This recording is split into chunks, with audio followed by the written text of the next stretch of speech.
Bonjour et bienvenue chez Allaitement pour tous. Vous êtes avec Astart Rising et nous allons discuter l'allaitement maternel avec les plus grandes expertes de France.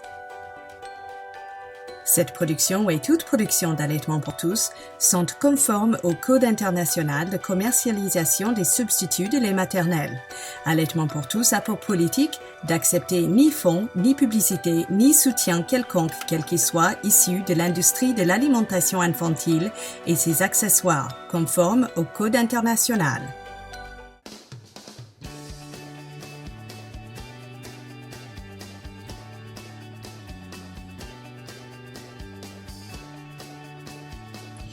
Isabelle Elson, aujourd'hui âgée de 45 ans, maman de 4 enfants, âgés entre 6 et 16 ans, animatrice à la Leche League depuis 2005 et naturopathe diplômée depuis 2007, nous accorde presque 2 heures de ses perles de sagesse et connaissances. Enfant, elle a toujours été soignée par sa mère avec des médicaments pharmaceutiques et elle ne soupçonnait même pas l'existence d'une autre façon de faire. À 29 ans, son état de santé était catastrophique. Une fatigue qui détruisait complètement sa qualité de vie, un début de maladie de Crohn, des allergies à devenir folles, des ballonnements énormes, des insomnies, parmi d'autres problèmes. Avec les problèmes de santé inextricables de son premier bébé, elle s'est retrouvée dans une situation sans issue. Son bébé était très mal et aucun médecin, aucun médicament ne parvenait à le soigner. C'est alors qu'elle a rencontré la Leche League France et surtout la bibliothèque, qu'elle a avalée avec gloutonnerie. Elle y a découvert de nombreuses clés qui l'ont aidé à trouver des solutions pour elle et son bébé et améliorer leur santé à tous les deux. Pendant plusieurs années, elle a lu 300 livres par an, autant elle était passionnée par la découverte de la médecine naturelle. En 2004, elle s'est inscrite à l'Institut Rousseau, aujourd'hui devenu ISUPNAT, Institut supérieur de naturopathie, pour suivre une formation de naturopathe. Ses enfants, son mari et ses amis sont devenus ses premiers clients. Depuis sa fille aînée a eu 2 mois, elle n'a plus jamais donné aucun médicament pharmaceutique à ses 4 enfants, en 16 ans. Ses enfants et elle-même ont été très éprouvés par une intoxication grave aux métaux, aluminium, plomb, mercure et cadmium, avec bien sûr un très mauvais état de santé global. Ils ont été confrontés à de nombreux problèmes de santé en conséquence, comme les pneumopathies, terreur nocturne, automutilation, diarrhée, allergie, hyperactivité, déficit d'attention, insuffisance hépatique, capacité digestive très réduite, chute de cheveux et cils et insomnie. Il a fallu apprendre à faire sortir les métaux toxiques du corps par la chélation. Leur guérison, qui a pris plusieurs années, a été un parcours très riche. Ses amis, dont les enfants ont pu se libérer des médicaments grâce à son aide, ont insisté pour qu'elle ouvre son cabinet. Les échanges avec ses clients la permettent de récolter des informations à la source et de continuer à avancer dans son travail de compréhension du corps et de sélection des thérapeutiques les plus efficaces. Elle continue sans relâche, chaque jour sans exception, à lire, étudier et expérimenter l'approche naturopathique des maladies. Elle suit des formations en continu afin d'approfondir ses connaissances. Pour elle, c'est une passion et un grand privilège.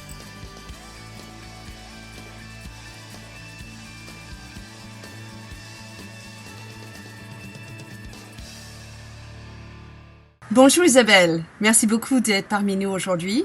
Est-ce qu'il fait beau chez vous? Moyen aujourd'hui, lumineux, et puis toujours doux comme d'habitude, mais moins de soleil que d'habitude. Ah, toujours doux, quelle chance! Il fait toujours doux toute l'année ou juste le mois de juin? Non, il fait doux à peu près, on va dire les 3/4 de l'année. Ah, t'as de la neige là en hiver, là où tu habites? C'est rare, très rare. Oh, Aux grandes dames sympa. des enfants. Les enfants se plaignent qu'il n'y a pas de neige. Bon, ah, bah c'est mieux qu'ici à Paris. Vous n'êtes pas à Paris, n'est-ce pas? Non, on est dans le sud, entre Nîmes et Avignon, à Beaucaire. Beaucaire. Beaucaire, oui. Ok, C'est une petite ville juste à côté de Tarascon, sur le Rhône, oh, sympa, sympa. à Vous êtes 3/4 d'heure de la mer. 3 quarts d'heure de la mer? Voilà. Oh, sympa. Et vous êtes dans une village ou à la campagne? Non, on est dans une très vieille ville, hein, avec une très très belle architecture. Hmm, sympa. Ok, il faut qu'on vienne te rendre visite un jour à Beaucaire. Bienvenue. Alors, aujourd'hui, on va discuter ce que la mère qui allaite doit manger ou peut manger lorsqu'elle allaite, parce que cette question, je note, j'ai vu, est très mal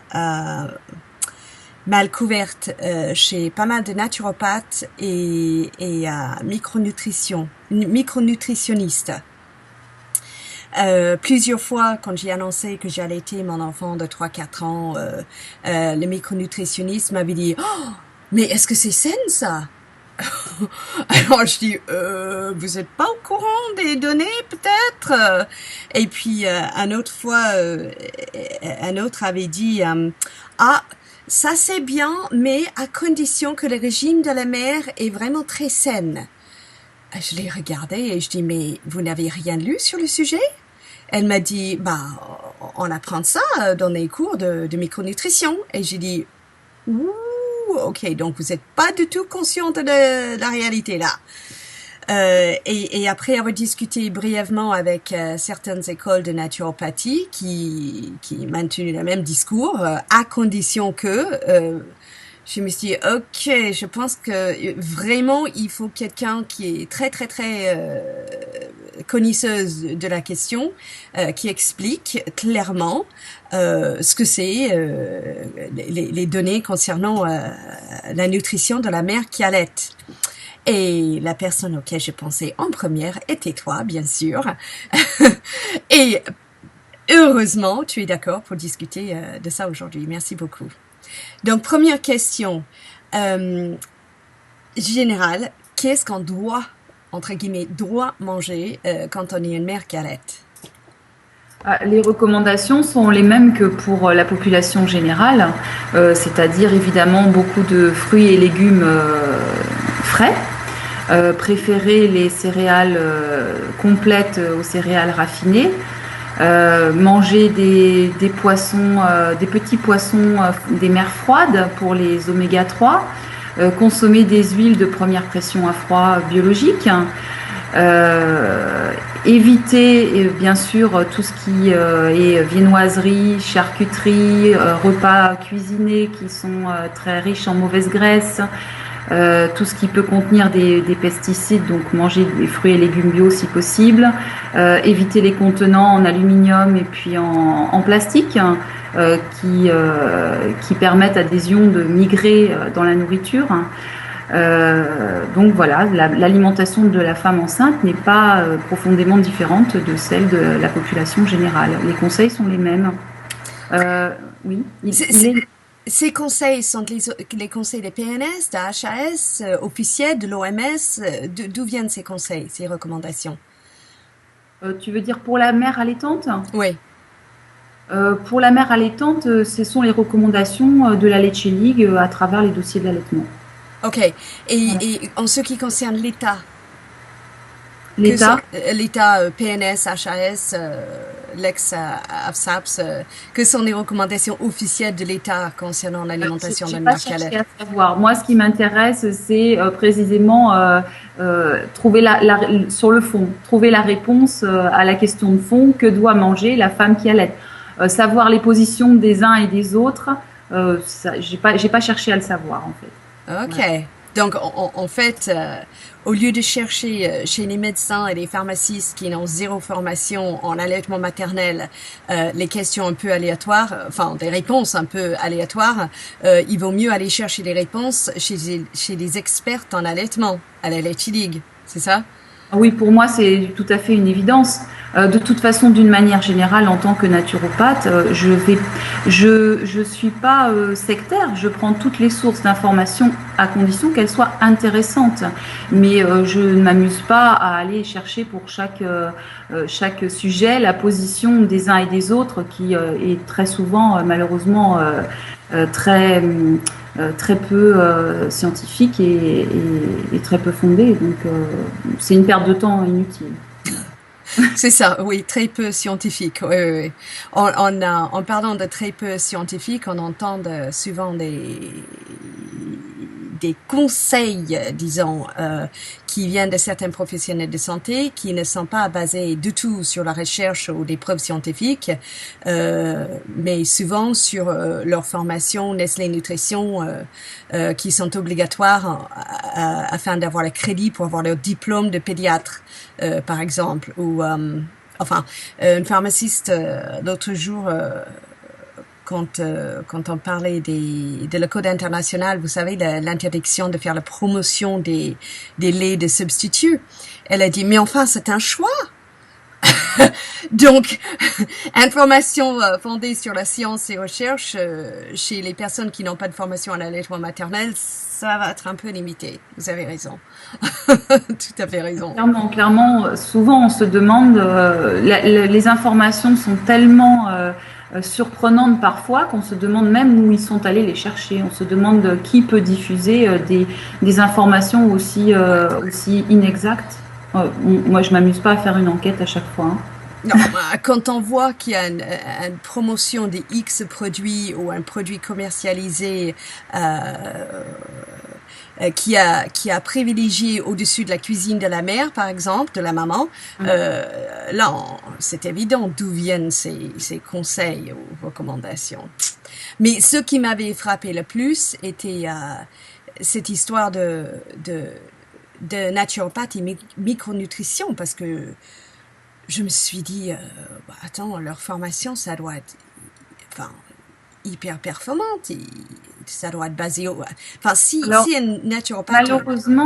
Malheureusement, je pense que la naturopathie ne fait pas exception en matière de formation sur l'allaitement maternel à tous les professionnels de santé. Effectivement, moi, en faisant ma formation de naturopathe, j'ai été quand même, je dois le reconnaître, assez choquée et déçue par la formation qu'on a reçue en matière d'allaitement maternel, de grossesse et d'accouchement. Qui correspondait pas du tout ni à mon vécu personnel, j'ai vécu des accouchements complètement naturels, ni à ce que je savais et ce que j'avais expérimenté en tant que maman. Donc c'est vrai que c'est un sujet, en réalité, c'est une niche extrêmement étroite. Et c'est un sujet qui demande énormément de travail et en réalité, beaucoup de professionnels de santé abordent ce sujet comme si c'était quelque chose d'extrêmement simple et qu'il faille aucune compétence et aucune étude pour répondre aux questions.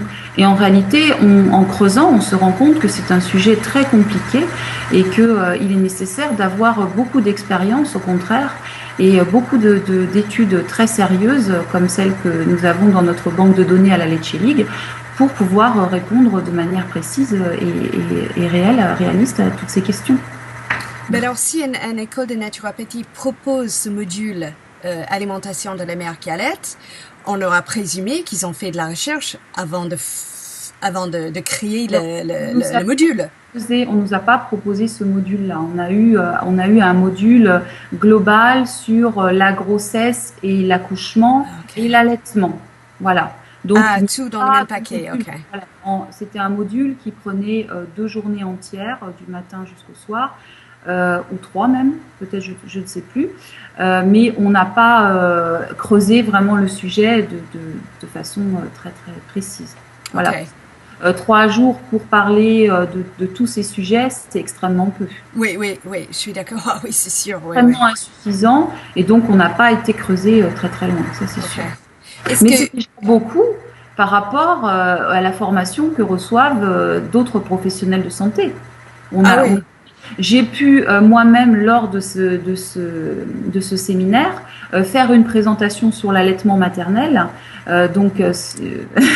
faire profiter effectivement tous mes camarades de promotion des compétences de la Leche League, et je pense que du coup le séminaire était quand même relativement correct sur la question de l'allaitement maternel, ce qui, sans mon intervention, je pense, n'aurait pas été le cas, clairement, vu le niveau de compétences sur les autres questions.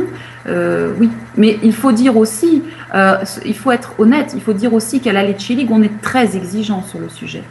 on est particulièrement précis et exigeant. Donc, on va fatalement, à partir du moment où les professionnels de santé s'expriment, on va fatalement détecter énormément de failles, puisque nous, c'est notre spécialisation, donc on va très très loin, et on ne peut pas non plus demander peut-être aux professionnels de santé de connaître tout dans les moindres détails, comme on le connaît à la Lecce League. Mais je pense qu'on pourrait leur demander un minimum de cohérence, ça serait déjà bien. Oui. Je n'attendrai pas sans formation, je n'attendrai jamais que quelqu'un soit consciente même des bases de l'allaitement. Donc ça, c'est pas quelque chose attendu. Le seul problème, c'est que les mamans présument qu'elles ont une formation, des pédiatres, ou ils ont une formation. Donc ça c'est le gros hic de communication. Et au lieu de dire je ne sais pas, je n'ai pas de formation, on dit, certains disent tout et n'importe quoi. Mais au minimum, au strict minimum, j'aurais attendu ou demandé qu'un professionnel de santé ne recommande pas les substituts de lait maternel. Ça, c'est un minimum. Que au moins, elle sait en premier lieu, s'il faut ajouter des suppléments, votre lait, c'est le mieux. Donc, vous pouvez tirer votre lait. Tiens, je vous donne une ordonnance pour remboursement de location de tire-lait. Deuxième, après le lait tiré de la propre mère, c'est un lait en don d'une autre femme, selon les recommandations de l'OMS. Troisième, du lait de lactarium. Et finalement, après le lait en don de notre femme, lait de lactarium, on a les laits de substitut. Mais ce sont des recommandations de l'OMS, les bases. Et on sera dit, en tant que professionnel de santé, on connaîtra au moins les recommandations officielles de l'OMS, même si on n'a pas de formation en allaitement. Mais malheureusement, c'est même pas ça. Non. Et on voit les résultats des formations Nestlé Nutrition pour avoir leur diplôme, parce que il y a même les marques des laits artificiels qui sont citées, et les marques des petits pots qui sont recommandées aussi, ou même données. Oui, souvent c'est écrit sur l'ordonnance aussi, Blédiné ou des marques, voilà. Donc ça c'est le minimum, mais malheureusement on n'a pas ça. Ok, donc non, on cherche pas les petits bêtes, on cherche juste au moins les bases, oui.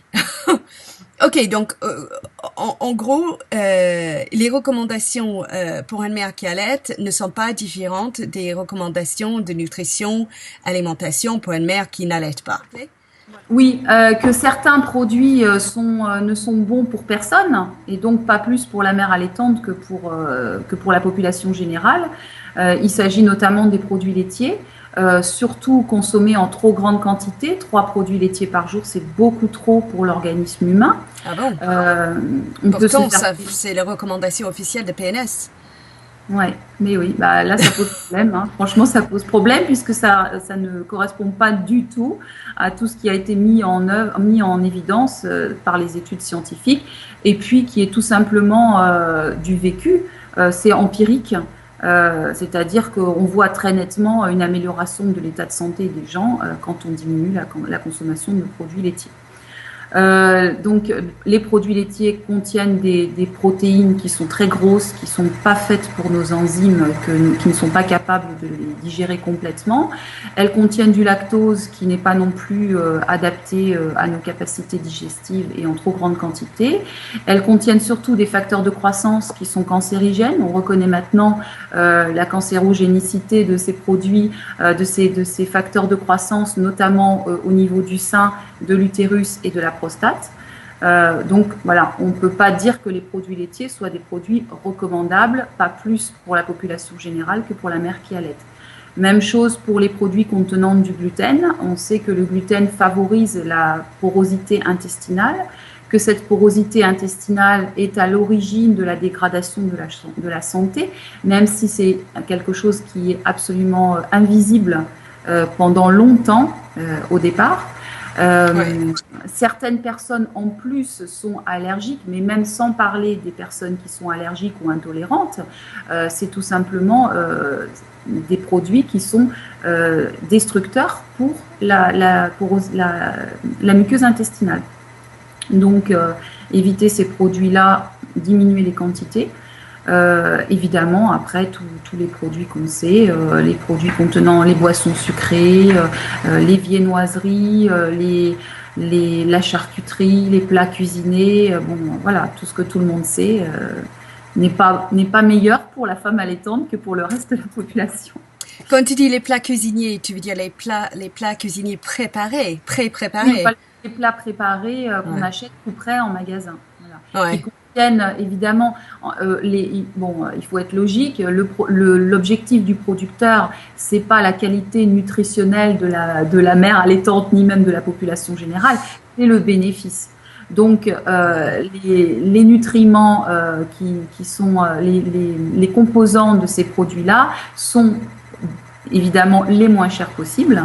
Donc, on va remplacer beaucoup de produits qui ont un intérêt nutritionnel par des produits qui non seulement n'ont pas d'intérêt nutritionnel, mais qui en plus de ça peuvent s'avérer toxiques, comme par exemple le glutamate de synthèse, dont on a maintenant bien mis en évidence la toxicité sur les neurones, sur lesquels il provoque des morts en cascade.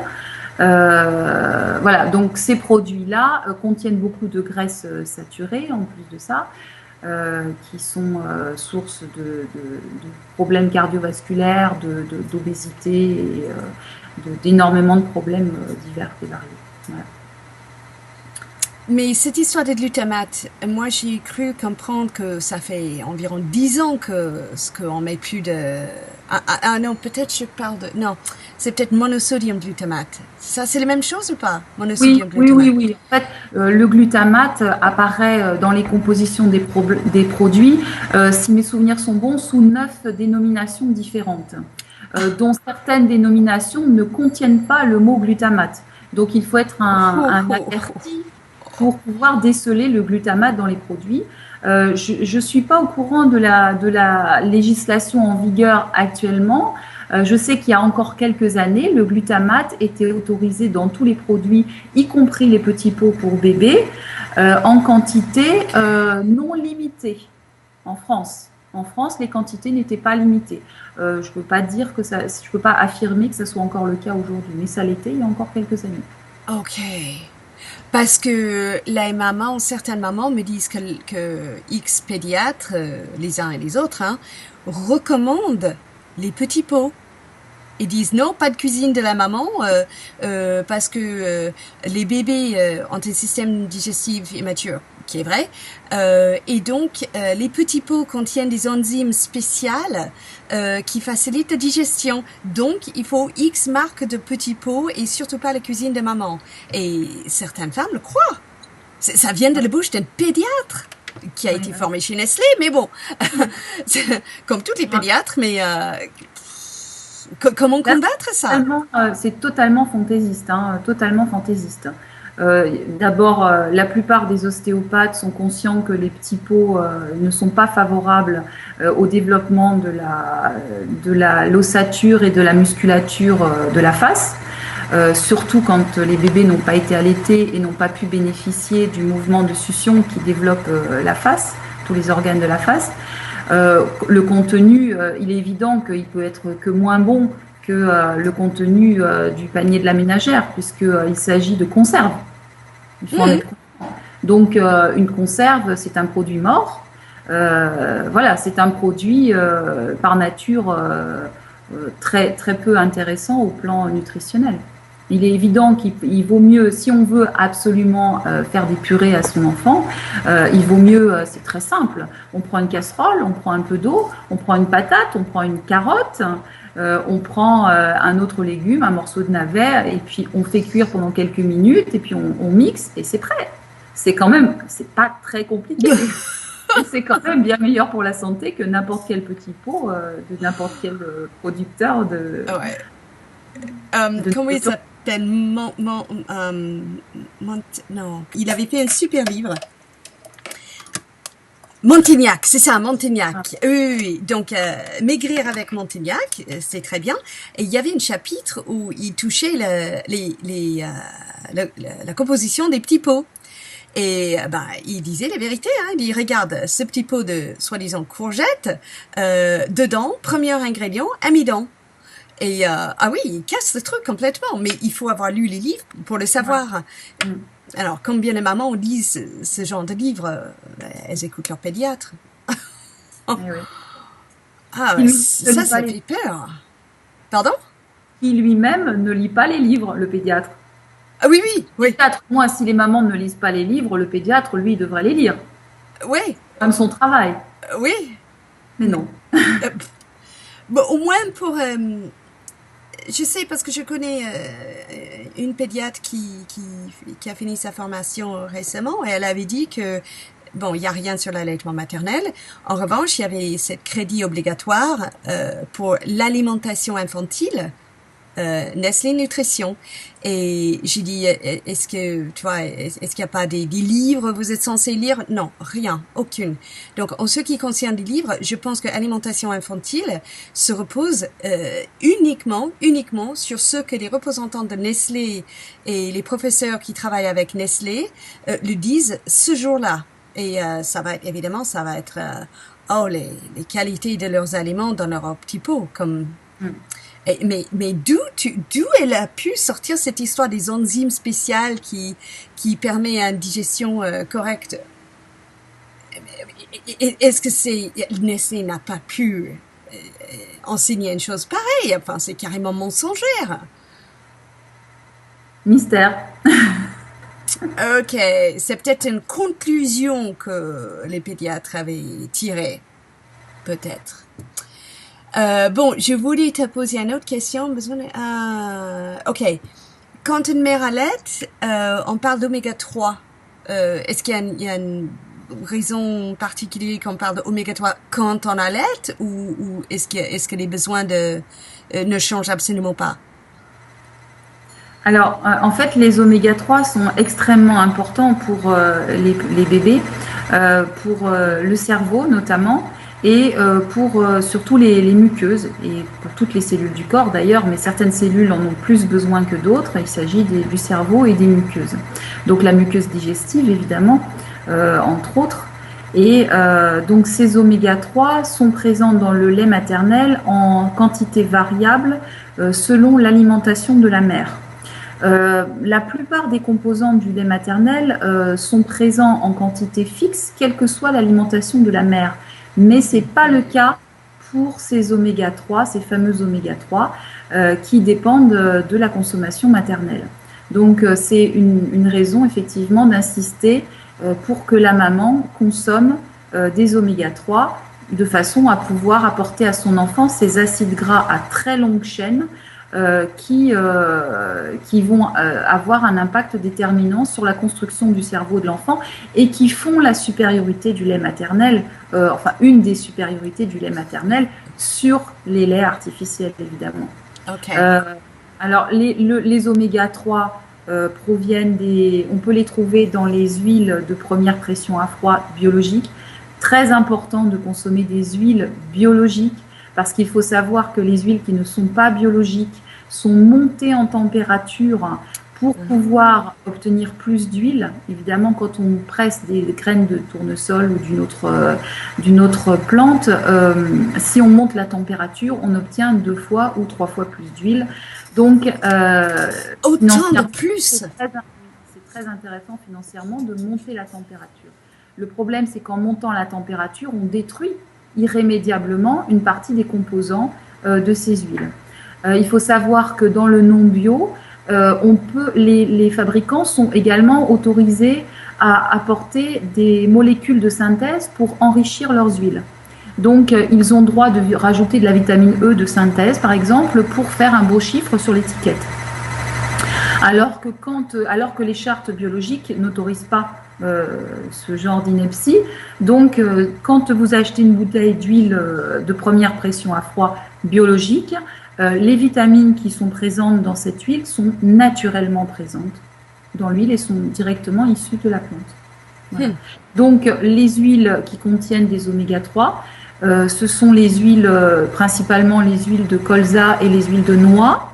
Ce sont des oméga 3. Il existe plusieurs types d'oméga 3. Là, en l'occurrence, ce sont les oméga 3 de base, on peut dire, qui vont permettre après à l'organisme de produire d'autres oméga 3 comme le DHA et les EPA. Et ces oméga 3 peuvent se trouver aussi, les EPA et le DHA, dans les graisses des poissons des mers froides, comme le hareng, le saumon, les sardines, le maquereau, qui en contiennent beaucoup. Après, les autres poissons sont moins conseillés parce qu'ils contiennent aussi beaucoup maintenant, malheureusement, de métaux toxiques, notamment le mercure. Oui, ça je savais, mais donc des poissons qui viennent des eaux pas froides contiennent beaucoup plus de mercure et d'autres toxines, d'autres métaux lourds. Mais tous ces poissons, tu peux répéter la liste où il y a moins de, c'est quoi, moins de toxines, moins de mercure ou pas du tout toxines? Moins de, de toute façon, maintenant, la pollution est partout. Elle est dans notre sang, elle est dans tout notre environnement. Il n'existe plus 1 cm3 d'eau sur la planète qui ne contienne pas de plastique. Ça a été démontré à l'échelle microscopique. Même dans les eaux les plus reculées du monde, on trouve maintenant malheureusement du plastique. Donc, il n'est pas question de trouver un poisson qui soit complètement exempt de toxiques, ça n'existe pas. Simplement, on sait que les petits poissons qui sont en début de chaîne alimentaire cumulent évidemment moins de toxiques que les gros poissons qui ont consommé ces petits poissons. Et nous sommes au bout de la chaîne alimentaire et nous-mêmes, nous sommes des gros poissons extrêmement toxiques. Oui. Attends 2 secondes, je vais fermer les fenêtres, j'entends un si terrible. Voilà. Donc, voilà, vu que nous concentrons énormément de produits toxiques dans nos tissus, c'est pas la peine il vaut mieux chercher quand même à limiter parce que là, ça commence vraiment à poser un tas de problèmes de santé de plus en plus graves puisqu'il y a une accumulation au fil des générations, évidemment, qui se produit. La mère éliminant énormément de toxiques dans son enfant. La pollution intra-utérine étant d'ailleurs, selon Michel Audin, notre gynécologue préféré à toutes, la plus grave pollution du monde. Voilà. Ok, mais alors ça c'est une autre remarque que j'avais entendue. Tu te rappelles, il y avait le pub Sauver la Terre de la pollution de Nicolas Hulot, Hulot, oui. Et le pub, c'était le lait maternel qui sortait noir. Ah, bah alors, Nestlé et compagnie, pour eux, c'était « Ah, génial! Les mères vont se tourner vers nos laits artificiels parce que les nôtres, elles vont croire que les nôtres sont moins pollués que le lait maternel. » Alors, quand le peu de personnes qui m'ont posé la question, je disais « Écoute, ces toxines, cette pollution est partout. Donc, qui mangera plus de toxines, notamment le plomb, au-delà de tout le monde, ça sera les vaches qui mangent l'herbe, évidemment. Donc, si notre lait humain est plein de toxines et pollution, ben, le lait de vache, ça va être beaucoup plus rempli de toxines et pollution. Oui, évidemment, le lait de vache contient tous les toxiques, tous les polluants environnementaux au même titre que nous. C'est une évidence. Après, c'est vrai qu'on ne trouve que ce qu'on cherche. À partir du moment où on cherche les toxiques, on les trouve, mais si on les cherche pas, on les trouve pas. Voilà. Ok, donc on sait que les laits maternels contiennent XX pollution, mais est-ce qu'ils ont fait les recherches sur le mercure dans le lait de vache et les métaux lourds dans le lait de vache? Je suis pas au courant. En tout cas, il faut quand même dire que dans le lait maternel, il y a beaucoup d'autres facteurs qui sont présents et qui vont protéger l'enfant de la pollution. Et ça, c'est très important. Donc ça va vraiment beaucoup changer la donne. Parce que dans cet univers pollué, comment résister justement avec un système immunitaire qui est capable de nous nettoyer et de soutenir notre immunité. C'est décisif. C'est encore plus décisif aujourd'hui que ça a pu l'être avant, je pense. Je pense aussi. Donc, à la limite, en conclusion, on pourrait dire que la pollution serait un argument supplémentaire en faveur du lait maternel, puisque c'est le seul lait qui peut protéger les enfants, justement, contre les effets délétères de la pollution. Oui, c'est ce que je dis aussi. Donc, c'est sûr par rapport à la pollution, mais c'est aussi la réponse en cas où la mère fume, si elle est fumeuse. Euh, je soutiens toutes les mères, mais j'avais soutenu une mère, une grosse fumeuse, qui, au moment d'accoucher, l'équipe l'avait dit, ah, vous fumez, donc il faut allaiter 2 heures après la cigarette. Pour elle, elle fumait toute la journée. Donc, quand je l'ai rencontrée, elle donnait des biberons de l'air artificiel le jour et elle allaitait la nuit. Et j'ai dit, mais donc on a réglé tout ça et elle a pas stoppé complètement les bibes d'un jour à l'autre parce que elle avait pas la production tout à fait à jour. Et donc elle a augmenté sa production en proposant des tétés souvent dans la journée et en supprimant un biberon par un biberon par un biberon sur les semaines et finalement le bébé est revenu au lait maternel exclusive. Mais ça, c'était sujet de débat apparemment sur les réseaux sociaux. Peut-on, oui, les questions est toujours tordues. Peut-on allaiter quand on fume? Or que la question devrait être peut-on fumer quand on allaite? Mais bon. Moi, je dis oui, absolument, bien sûr. Et je dis pas que c'est bon pour la santé ou c'est favorable. Je dis pas ça, mais absolument. La maman, c'est son choix. Évidemment, elle est en train de se détruire, mais enfin, on n'est pas les psychologues, on n'est pas là. Enfin, si elle désire le faire, au moins on peut essayer d'assurer qu'elle allaite, que l'enfant sera allaité, parce qu'il sera protégé avec un lait maternel, or que avec lait de vache, elle va fumer quand même, et le bébé sera complètement sans aucune protection. Toi, tu as une explication beaucoup plus détaillée, j'imagine, sur ça? Non, bien évidemment, quand on fume, on ne va pas encore en plus ajouter le non-allaitement. C'est évident qu'on majore les risques en supprimant l'allaitement à un enfant qui a encore plus besoin que les autres de se protéger d'une agression au quotidien. Ça n'a pas de sens voilà, de le priver de l'allaitement maternel. On sait que tous les facteurs immunitaires présents dans le lait vont aider à protéger cet enfant. J'ai pas en tête d'études sur le sujet. Je sais qu'on en a vu passer à la Leche League et qui montre clairement que l'allaitement reste bénéfique, même chez la femme qui fume. Voilà. Même chose quand la mère consomme de l'alcool. Voilà, le lait maternel reste protecteur, évidemment, pour cet enfant-là. Maintenant, il y a peut-être un moment donné, il y a peut-être une limite de quantité, mais de toute façon, c'est un sujet compliqué parce que le lait maternel comportera toujours des nutriments extrêmement importants que le lait artificiel ne contient pas et dont il sera toujours dangereux de l'enfant qui n'est pas. Voilà. Donc il y aura toujours un effet secondaire au non-allaitement, ça c'est une évidence. Donc c'est mettre en balance l'effet secondaire de l'un face à l'effet secondaire de l'autre. Exactement. Je me rappelle, il y avait une histoire d'une maman, c'était un soutien par téléphone, excusez-moi, qui tirait son nez pour son bébé parce qu'elle faisait un stock pour la reprise de travail. Et elle avait appelé pour dire que son lait ne se congelait pas. Et c'était très bizarre parce que nous, on sait que ça se congèle. Alors, l'animatrice est restée en ligne pendant un certain temps. Et puis, il s'avère que cette maman-là était russe. Et apparemment, dans une partie de sa culture, on dit que plus tu bois de vodka, plus de lait tu auras.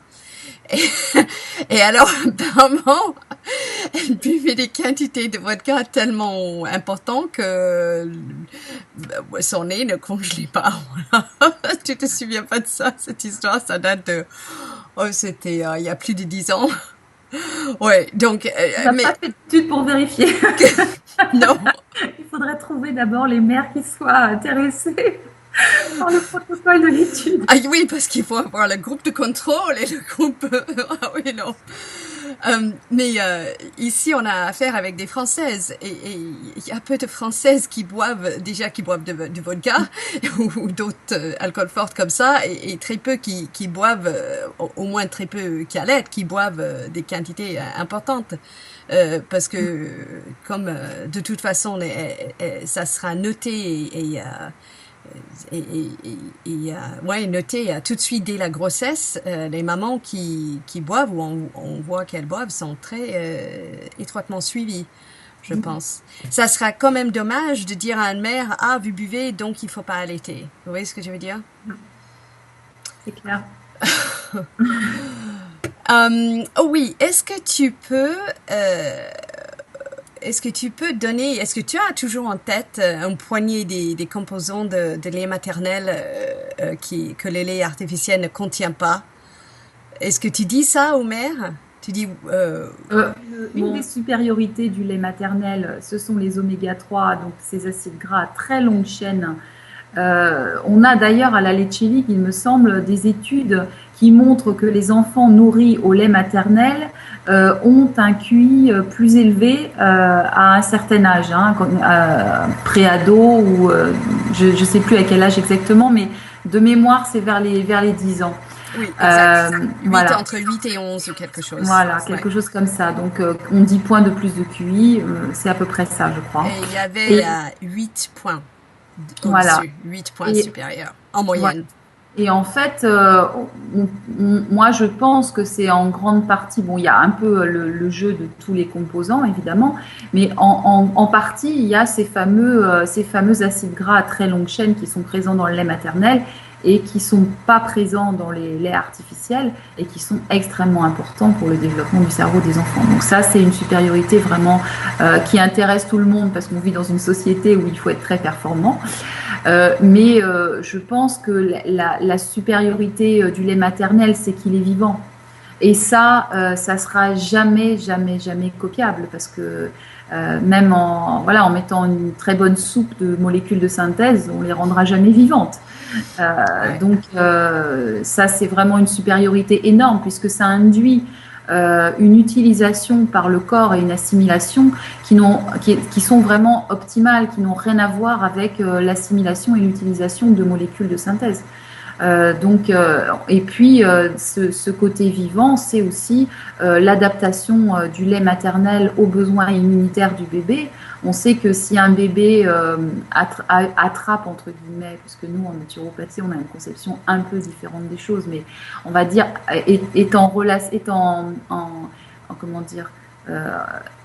est mise en contact avec un microbe quelconque que la mère n'a pas, le bébé en tétant va transmettre l'information à sa mère qui va produire les anticorps adaptés à ce microbe qu'elle n'a même pas.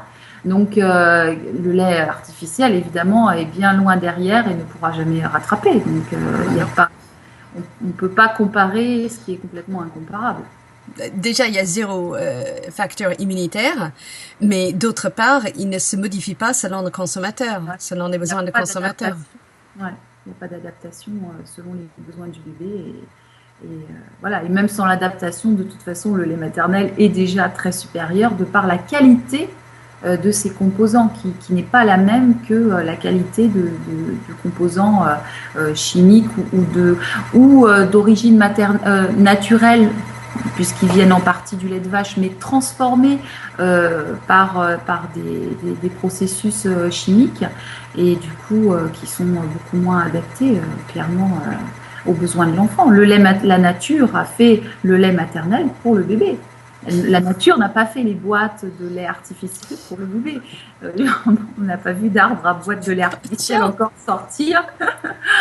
Donc voilà, c'est presque, ce que je veux dire par là, c'est que c'est presque drôle d'être obligé de faire cette comparaison-là, parce qu'il y a tellement rien de comparable, c'est une telle évidence que c'est presque rigolo d'être obligé de comparer deux sources d'aliments qui n'ont rien à voir. Il y en a une qui est faite pour le bébé et il y en a une qui a une tentative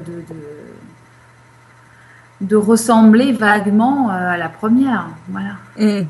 dans l'illégalisation, enfin l'interdiction des termes tels que materniser, humaniser, etc.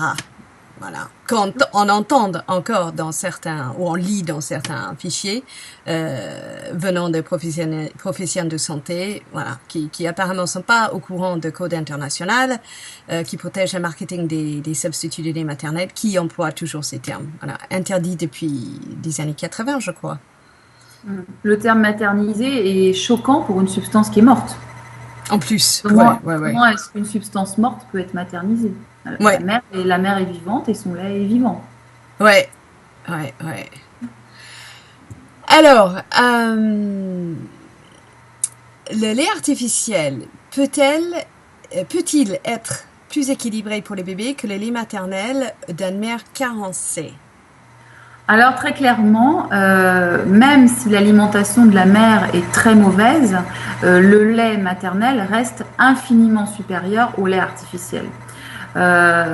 Parce que un grand nombre de nutriments, de micronutriments qui sont présents dans le lait maternel ne dépendent pas de l'alimentation de la mère. En plus de ça, ces nutriments sont sous une forme beaucoup plus assimilable et beaucoup plus active que les formes des micronutriments souvent de synthèse qui sont dans le lait artificiel. En plus de ça, comme on l'a déjà dit, de toute façon, les facteurs immunitaires seront toujours là.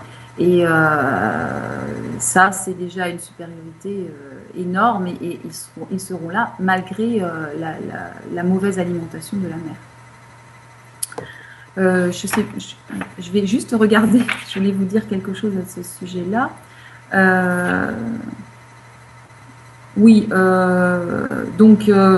On peut effectivement avoir dans les laits artificiels certains micronutriments qui sont annoncés en très grosse quantité, évidemment, puisque les micronutriments de synthèse ne coûtent pas cher à produire, donc on peut afficher des beaux taux pour quelques centimes. Mais ces nutriments sont encore une fois de qualité médiocre. Donc, c'est encore une fois comparer l'incomparable. Il faut simplement, on peut dire qu'il faut que dans les pays où la faim sévit, où la malnutrition sévit, le lait maternel reste tout à fait adéquat pour les besoins du bébé. Et il faut vraiment des situations de disette extrêmement graves pour que le lait maternel que la production lactée diminue et que le lait maternel ne suffise plus pour les enfants. Mais on a par exemple une étude qui a été faite chez des mères gambiennes avec un groupe de contrôle qui était des mamans anglaises bien nourries, qui a montré que ces mères gambiennes qui souffraient de malnutrition de façon chronique produisaient un lait qui était tout à fait adéquat et suffisant pour nourrir leur bébé, et qu'en plus de ça, elles avaient nettement plus dans leur lait de protéines immunocompétentes, donc ces nutriments qui sont nécessaires au système immunitaire, que le lait des mères bien nourries anglaises. Ah. C'est dire à quel point on a peu d'inquiétude à se faire sur la composition du lait maternel, même dans les cas où la mère a une alimentation qui n'est pas optimale. Voilà. Maintenant, il est vrai que certains composants, c'est une minorité de composants. Alors, le lait maternel est extrêmement complexe. On ne connaît pas encore la liste exhaustive de ses composants, tellement il est riche et on continue à en découvrir à l'heure actuelle. Donc, la plupart des composants sont en quantité fixe. C'est le cas d'une majorité de minéraux comme le calcium, le magnésium, le phosphore, le sodium, le potassium et d'autres.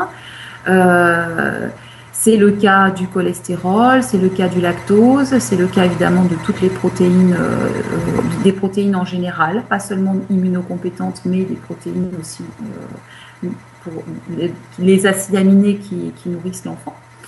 Alors, le taux de graisse du lait maternel n'est pas lié à l'alimentation de la mère, mais est lié à son indice de masse corporelle.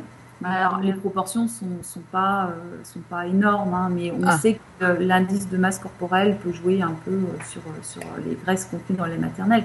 Cela dit, le lait maternel contiendra toujours suffisamment de graisse pour le bébé. ouais. Une bonne partie des graisses sont en quantité fixe. Les acides gras à chaîne moyenne sont en quantité fixe. Ce sont des acides gras qui sont extrêmement importants pour la maturation de la muqueuse intestinale. On a seulement les acides gras oméga 3 qui vont être en quantité variable. Certaines vitamines B, la B2, la B6, la B12. Donc attention aux mamans végétariennes ou végétaliennes. Mhm. Qui peuvent avoir besoin de compléments, donc si possible des compléments naturels, hein, des algues, des graines germées, voilà, préférer toujours des assemblages faits par la nature aux assemblages chimiques proposés par les laboratoires de compléments alimentaires. Exact. Alors on dit complément B12, c'est ça? B12, le plus commun. Ah, je Et sais. le peu que j'ai lu sur le sujet, oui, ils disent toujours la mère végétalien, pas végétarien, mais végétalien, doit veiller à ce qu'elle prenne des suppléments de B12 parce qu'apparemment la source de B12 le plus important c'est les abats. Donc évidemment, on va pas manger des enfin, La elle. viande en général, la viande, enfin les protéines animales en général. Ouais. Oui, mais pour un Ouais. végétalien, enfin, je pense que Oui. pire de pire, ça serait les abats et moins grave toujours répugnant pour elle, ça sera les viandes aussi. Mais bref, et donc il fallait prendre des suppléments dans ces cas-là de B12 et je me suis toujours dit vraiment supplément, mais si ça se trouve dans la viande, alors ça se trouve aussi dans les plantes ou des graines, des noix, c'était pas obligé Oui, de prendre un produit par l'industrie pharmaceutique. Et alors la réponse est oui, comme tu dis, c'est des algues et quoi d'autre? les algues, dans les graines germées aussi. Et Graines il faut germées. Ah, savoir ok. aussi que euh, les, les, deux, les deux facteurs qui créent une fuite de B12 importante, les pires, c'est le sucre. Donc consommer beaucoup de bonbons, de barres chocolatées, de glaces, de desserts, etc. Donc les sucres et le tabac qui créent une fuite de B12. Bon, en général, les mamans végétariennes et végétaliennes sont pas fumeuses, hein. Ouais, C'est très généralement, rare, je pense, de trouver, parce qu'en général, ce sont des personnes qui sont soucieuses de leur santé. ouais. Ouais. Donc, on trouve parmi eux très très peu d'adeptes de la nicotine. Ouais. Ok, donc des algues, des graines germées et le troisième. On peut trouver après des laboratoires qui vendent des compléments alimentaires Ouais, mais c'est à partir synthétique.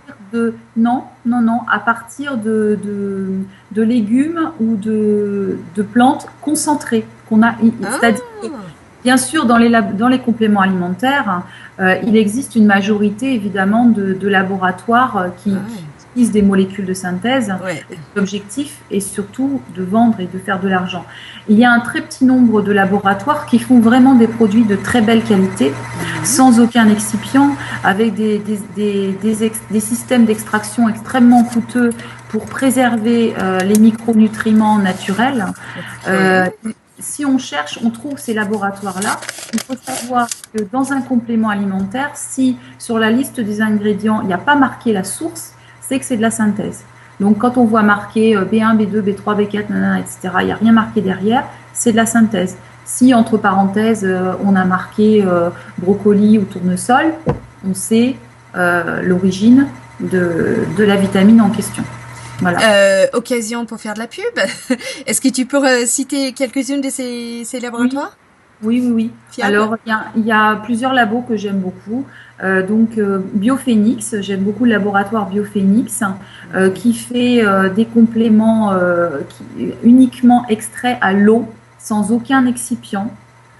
Donc c'est absolument fantastique puisque quand on apporte des micronutriments avec ce laboratoire-là, on n'apporte pas le micronutriment seul, ce qui diminue considérablement son utilisation dans le corps, mais on l'apporte dans son environnement, c'est-à-dire avec les fibres et les autres micronutriments qui sont les cofacteurs qui sont présents dans la plante ou dans le légume ou le fruit duquel ils sont extraits. Ça, Donc, c'est exactement ce qu'il dit Thierry Hertog. Il est médecin, je il est sais pas s'il est endocrinologue. endocrinologue, oui, belge. Alors lui, il dit les mêmes choses, que les jus sans manger le corps de fruits posent un gros problème niveau hormonal. Et quand tu prends des jus sans manger le corps de fruits, pour les enfants, ça fait en moyenne de 1 centimètre de croissance de moins par an par rapport aux enfants qui mangent le fruit entier. Oui, j'ai lu ça, oui, oui, oui. Et donc Mais ça c'est c'est vrai pareil que alors. de toute façon, c'est pas. C'est clair que c'est le jus de fruit, c'est un concentré obtenu à partir d'un fruit. On a retiré une partie du fruit et les fibres ont un rôle extrêmement important puisque elles vont ralentir l'assimilation et, et elles vont stimuler le transit et elles vont nourrir aussi une flore intestinale favorable. Donc c'est vrai que quand on retire les fibres, on déséquilibre effectivement le fruit complètement. Alors après, moi je ne suis pas endocrinologue. Je suppose que si Monsieur Herzog dit ça, c'est qu'il a vraiment des bonnes raisons de le dire. Voilà. Ah oui, oui, oui, oui, Quelqu'un c'est qui le plus très bien, ouais, fiable dans la question. voilà, tout à fait. Et il est reconnu en international aussi. Tout Dr Mercola, tout le monde ailleurs le reconnaît aussi comme le plus grand expert. Et il est chez nous en Europe, en Belgique juste à côté. Et il parle très bien anglais aussi. Alors, donc, Biophoenix, est-ce qu'il y a d'autres laboratoires recommandables? Oui. Alors, bon, j'aime énormément le laboratoire La Royale, mais il faut passer par un praticien de santé pour pouvoir acheter chez eux, parce qu'ils ne font pas de packaging. Donc, ils ont des packaging moches, tous pareils. Ils ne font pas de publicité. Voilà, ils se sont concentrés uniquement sur le fond. Donc, ils ont pris la décision, depuis déjà fort longtemps, de distribuer leurs produits uniquement via des praticiens de santé. Donc, il faut avoir un numéro par un praticien de santé pour acheter chez eux. Ok, voilà. Différence entre professionnel de santé et praticien de santé? Honnêtement, je ne sais pas. Je pense que les termes sont peut-être définis légalement. Je pense que ça doit correspondre certainement. Bon, professionnels de santé, je pense que ça inclut les médecins. Je pense que ça inclut peut-être plutôt les métiers qui sont reconnus.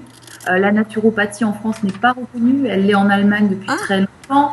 Elle l'est dans beaucoup de pays, mais en France, elle n'est pas reconnue. Même si l'OMS considère que la naturopathie est la première médecine, puisque c'est beaucoup plus logique d'essayer de résoudre un problème en s'attachant à la cause et de façon naturelle que d'aller chercher un médicament qui va agir sur la conséquence. Donc la naturopathie est reconnue par l'OMS comme la première médecine, mais n'est pas reconnue en France. Tiens. Ah, c'est comme les pédiatres qui n'ont pas de formation en allaitement maternel, mais qui ont une journée essai nutrition. C'est bizarre, ça. Oui, il y a beaucoup de choses bizarres.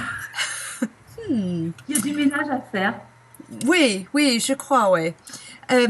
Et alors, donc, quand tu dis un praticien de santé, on va pas chercher un pédiatre ou un généraliste qui sera... Ça, c'est mon fils. Qui sera... il fait chaud. Qui sera consciente de l'existence de la Royale. Ouais, je pense qu'il y en a quand même. Il y en a, parce que j'ai été en stage, à une formation avec la Royale. On était 160 dans la salle et il y avait quand même beaucoup de médecins. Donc il y a un certain nombre, bien sûr, il y a un certain nombre de médecins qui ont une démarche tout à fait intéressante et qui s'intéressent à ces produits-là, bien évidemment, puisqu'ils sont efficaces. Donc fatalement, ils attirent quand même du monde. Et ils sont entièrement naturels. Comme quoi on peut être efficace et naturel. Et ces médecins-là, c'est des homéopathes, ça c'est sûr. Je sais que ceux qui ont fait la formation de plus en homéopathie, c'est quelqu'un qui forcément s'intéresse vraiment à la santé et guérison et pas simplement à calmer des symptômes. Et quel genre de... Donc ça serait un généraliste homéopathe, ou si ça existe d'autres spécialités homéopathes/homéopathes, est-ce qu'il y a une autre spécialité qui peut dire compétence en nutrition? Je sais pas. Franchement, nous, les naturopathes, on n'est pas tout à fait sur la même longueur d'onde que les nutritionnistes. On n'est pas, on partage pas les mêmes. Je dirais que pour une personne qui se nourrit très mal, un nutritionniste, c'est un moindre mal. Ok. Mais voilà. Mais nous, on partage pas tous les postulats des nutritionnistes. Après, je ne sais pas s'il existe d'autres praticiens de santé qui sont compétents en nutrition.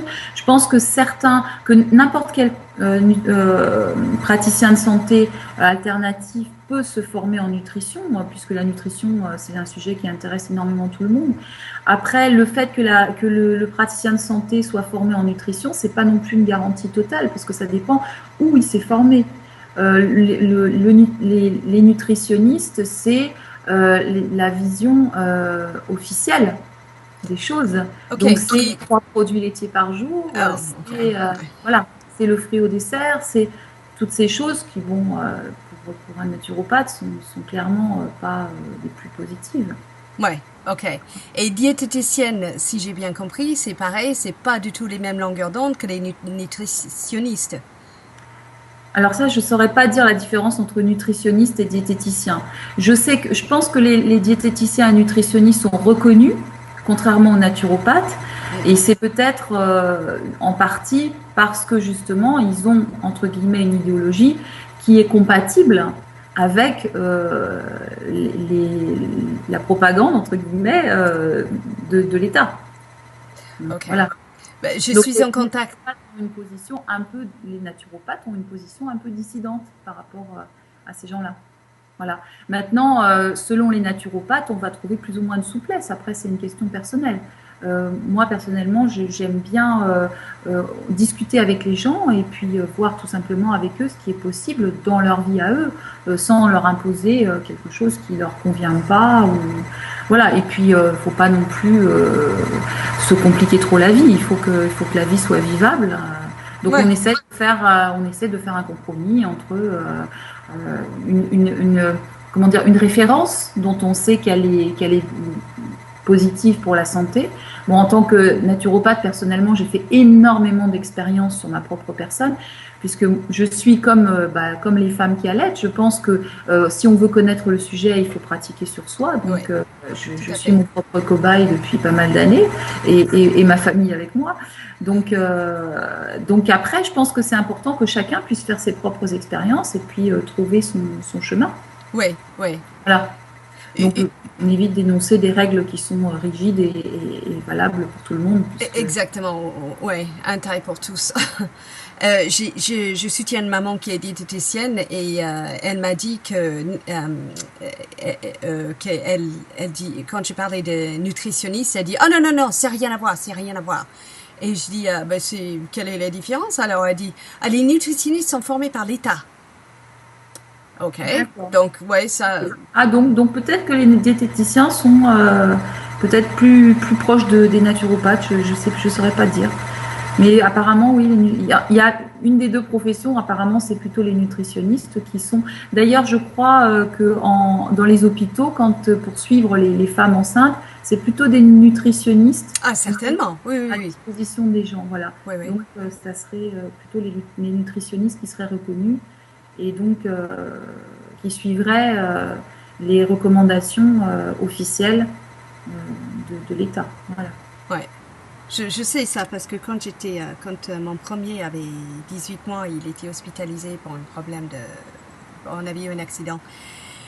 Et lors de l'hospitalisation, un nutritionniste est venu me voir pour me donner des conseils de nutrition. Et je dis, mais c'est bizarre, parce qu'il savait que j'allaitais. Et donc le nutritionniste a dit, vous allaitez, donc il faut manger 3 ou 4 ou 5 produits laitiers par jour. Et je dis, pardon? Et je dis, il faudrait que vous vous informez un peu, madame. Et je l'ai pas insulté, mais j'ai dit, si vous voulez, je vous envoie les fichiers parce que, tu vois, et donc oui, en effet, c'est des nutritionnistes qui travaillent en hôpital. Et par ailleurs, à cette occasion, il m'avait envoyé un psychiatre aussi pour me dire que, en allaitant au-delà de l'âge de 6 mois, je faisais du mal à mon enfant. Et j'ai dit, pardon, vous n'êtes pas consciente des recommandations de l'OMS? Elle dit, oui, c'est 6 mois. Et je dis, non, c'est 6 mois exclusives. 2 ans de durée minimum. Et je ne suis pas encore à 2 ans de durée minimum. Et elle a insisté. Et je dis, excusez-moi, vous prétendez que vous savez ce qui est mieux pour mon enfant que moi, sa mère? Et elle dit oui. Et je dis, alors on n'a plus rien à se dire. Adios. Voilà, donc oui, il y a des psychiatres et des nutritionnistes qui travaillent dans les hôpitaux. Oui, oui, en effet. Donc oui, ça doit être clairement une question de formation de l'État, oui. Comme les pédiatres, voilà. Alors, donc les laboratoires Biophoenix, La Royale, et est-ce qu'il y a un autre? J'aime bien Nutrixeal aussi qu'on trouve sur internet, qui font aussi des produits sans excipients, des produits qui sont faits à partir de matières premières uniquement naturelles et de bonne qualité. Ok. Euh, Est-ce que tu peux me dire comment ça s'écrit? N-U-T-R-I? oui, X, Ah, Nutrix. Ben, avec un X. Ok, d'accord. X et AL. Et Ah, et? AL, AL. Ah, elle. Ok, tout en un mot. Voilà, Nutrixeal. Ok, très bien, merci. Je vais faire un Google. Donc ça, c'est des produits qui vont vraiment marcher parce que c'est des produits entiers, pas de synthèse, qui vont avoir un effet réel, bénéfique en cas de carence. C'est ça? Oui, tout à fait, oui. Excellent. Ok. Donc pour une mère qui est anorexique, par exemple, est-ce que son lait sera affecté? Alors, je pense qu'il faudrait d'abord bien comprendre ce que c'est, parce que tout dépend de comment s'alimente cette maman. Anorexique, ça suppose qu'elle mange des toutes petites quantités, mais est-ce que c'est... franchement, alors normalement, la logique de base, c'est que la mère pompe dans ses propres réserves pour produire le lait maternel. Donc en principe, elle sera affectée bien avant son bébé par les carences, les insuffisances. Voilà. Maintenant, ce dont il est probable, on retombe un peu dans le cas de figure des mamans africaines qui vivent une malnutrition chronique et qui sont en période de grande disette, quand vraiment il n'y a rien à manger. On est un peu dans ce cas de figure-là. La probabilité, c'est que son lait se tarisse, mais que le peu de lait qu'il y a reste de bonne qualité. C'est ce que je pense. Voilà. Mais il risque de se tarir, oui. Surtout. Ok, donc le règle de base reste pareil. Plus elle allait, plus elle aura du lait, mais donc, l'insuffisance d'alimentation peut produire le tarissement du lait au bout d'un certain temps, quand vraiment les apports sont trop faibles. Mais disparaître, quand tu dis tarissement, tu veux dire disparaître complètement la production ou juste baisser? Je sais pas. Je pense que ça baisse et que si la mère recommence à manger, la production revient. Ah oui, c'est clair. Voilà. Ouais. Je pense que oui, ça peut aller suffisamment loin si vraiment la mère est très très maigre et puis ne mange vraiment presque rien, quoi. Oui, je pense que bien sûr, on peut imaginer qu'elle ait un tarissement de son lait qui soit très important, oui. Et est-ce qu'on peut dire... Pardon? En fait, je n'en sais rien. Je dis ça en me basant sur des études qui ont été faites sur les femmes africaines, parce que c'est ce qui me semble être le cas de figure le plus proche, mais j'en sais rien. Okay. Après, il y a énormément de paramètres, je pense, qui peuvent influer aussi sur la capacité de cette mère à produire du lait. On sait que les paramètres psychiques peuvent influer aussi. Voilà, je pense que ça va quand même beaucoup dépendre de l'état physique. Si elle est... Si elle meurt dans 2 semaines, je pense que son lait sera peut-être tari. Voilà. Ah, mais tu connais pas l'histoire de... Comment ça s'appelle Nostra Signora della... Comment il s'appelle? Ah, il faut que je cherche ça. C'est la défunte, tu sais, en Argentine, il y a une jeune femme qui cherchait son mari qui était parti pour la guerre civile. Et elle a traversé le désert, elle allaitait son bébé, elle traversait le désert, et donc elle était morte de soif et de faim. Et quand on l'a trouvée, quelques jours plus tard, son bébé était toujours accroché au sein. Il se nourrissait toujours au sein et son corps produisait toujours du lait. Comment ça s'appelle? Fantastique. Pardon? Fantastique. Oui! Elle s'appelle... attends, je vais le chercher dans mes liens. Nostra Signora della... Oui, elle a un nom, ça commence avec un C, je crois. Attends, Alors là, je dirais quand même le cas de figure est un peu différent parce que avant de partir, elle avait un statut nutritionnel qui était correct. Elle avait été nourrie correctement. Ouais. Elle a été soumise à une disette sur une période déterminée. Alors que quand on prend une femme anorexique, on suppose qu'il y a des années et des années de disette imposée auparavant. Donc voilà, on n'est pas dans le même cas de figure quand même. Non, c'est vrai. C'est un mort beaucoup En fait, plus rapide. on a une étude, par exemple, qui a montré, qui a été faite sur des femmes bien nourries, auxquelles on a demandé de diminuer leurs apports alimentaires de 32% pendant une semaine. Ouais. En fait, on s'est rendu compte qu'il n'y avait strictement aucun impact sur la production lactée de la mère. Ha! Parce que c'était des femmes qui, avant ça, étaient correctement nourries. Donc, le fait de diminuer d'un tiers leurs apports alimentaires n'a eu aucun impact. Maintenant, si ça avait été fait sur des mères déjà sous-nutries pendant des années, on aurait peut-être eu un résultat différent. Oui, et puis on peut aussi considérer le fait que l'allaitement peut être extrêmement favorable pour une femme anorexique. C'est ce lien d'attachement qui peut vraiment combler quelque chose, un besoin très profond de cette femme et peut-être lui permettre de sortir de l'anorexie. C'est pas exclu du tout parce que le lien maternel qui se crée pendant l'allaitement est quelque chose d'une puissance telle que ça peut dénouer des choses très profondes à l'intérieur et que ça dénoue d'ailleurs, nous l'avons toutes vécu, je pense, des choses très profondes à l'intérieur de nous-mêmes, y compris dans notre rapport au petit enfant qui vit encore en nous, un autre enfant intérieur, hein, puisque quelque part, on donne, en nourrissant son propre bébé, une femme donne à son enfant intérieur cet amour. Et ça peut avoir un impact décisif sur une maladie comme l'anorexie. Donc, je pense que dans ces situations-là, ça vaut le coup de se mobiliser pour essayer de faire réussir l'allaitement maternel. Oui, en effet. Tout à fait, oui, je suis d'accord. Qui va raccrocher la mère à la vie, un fil vraiment qui est très, très important. Ouais. Je me souviens, je m'occupais d'un stand sur d'une association. Et des gens sont arrêtés. Il y avait une maman qui passait avec son bébé en écharpe. La maman disait, je n'allaite plus. Et je dis, ah bon, ok, bah, si c'est votre choix, il faut le respecter. Et elle dit, non, c'était pas mon choix. Et il fallait que j'arrête, c'était important que j'arrête. Et je dis, ah bon?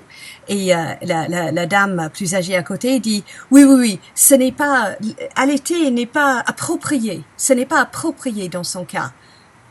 Et je dis, pardon? Je dis, elle est jeune maman, elle a un nouveau-né, comment l'allaitement ne peut pas être approprié?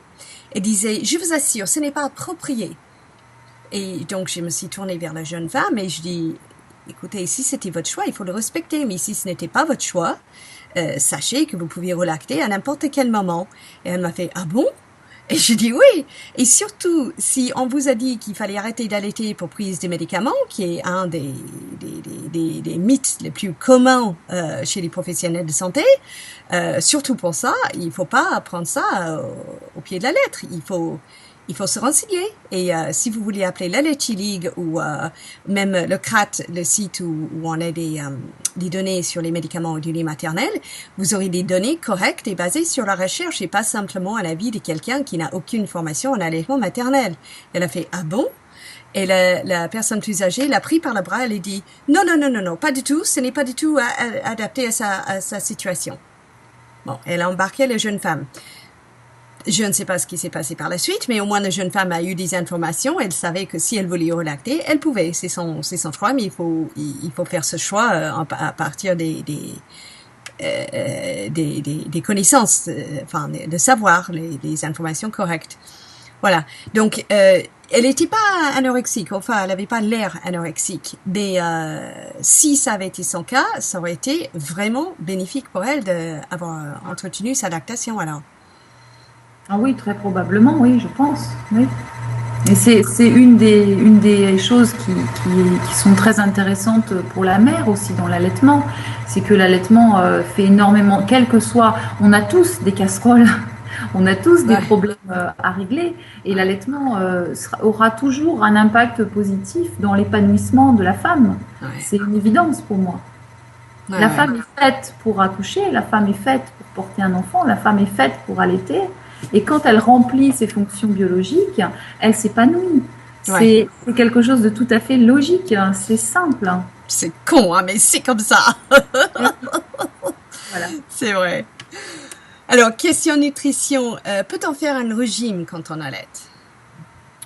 Alors, en principe, si on n'a pas une surcharge pondérale trop importante et si on a une alimentation raisonnable, vu que l'allaitement correspond à un climat hormonal qui permet de mobiliser les graisses de réserve, ça doit suffire à retrouver un poids normal.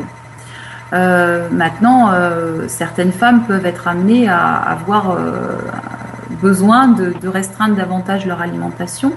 Moi, je ne suis pas favorable au régime draconien pendant l'allaitement maternel, puisque le problème, c'est que les déchets que l'organisme maternel n'a pas pu évacuer sont stockés dans les graisses de réserve, justement. Et donc, en déstockant les graisses pour maigrir, on déstocke aussi les déchets. Ces déchets donc repassent dans le sang pour pouvoir être traités par le foie et les reins et pour pouvoir être éliminés. Donc, vu qu'ils repassent dans le sang, ils peuvent, en fonction de certains facteurs, passer dans le lait maternel, en fonction de leur masse moléculaire, de leur affinité pour les graisses, etc. Bon, ils peuvent passer dans le lait maternel. Et donc, on préfère y aller doucement dans le régime après, quand on allaite, surtout quand l'enfant est allaité exclusivement.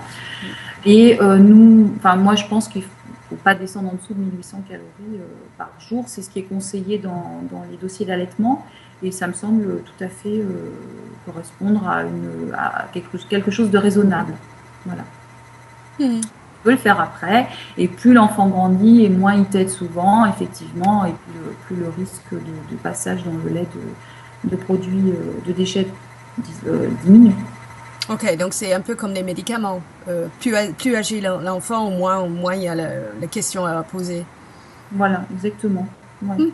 Bien. Après, la maman peut observer son enfant aussi, hein, si elle note un transit plus pénible pour l'enfant, plus d'excitation. Souvent, les problèmes liés aux déchets, ça se manifeste au niveau digestif et au niveau comportement. Donc, tous les problèmes comportementaux, d'une hyperactivité, une hyperactivité qui est augmentée, ou une mauvaise humeur, de la rébellion, tout ça, c'est des comportements qui sont maintenant chez nos enfants très fréquents et qui sont pour beaucoup la conséquence justement de la pollution environnementale. Malheureusement, c'est peu connu et les enfants sont souvent punis par le stress et par les parents, alors qu'en réalité, ils ont un cerveau qui est tout simplement pollué. Ça, c'est vraiment quelque chose qu'on retrouve très souvent.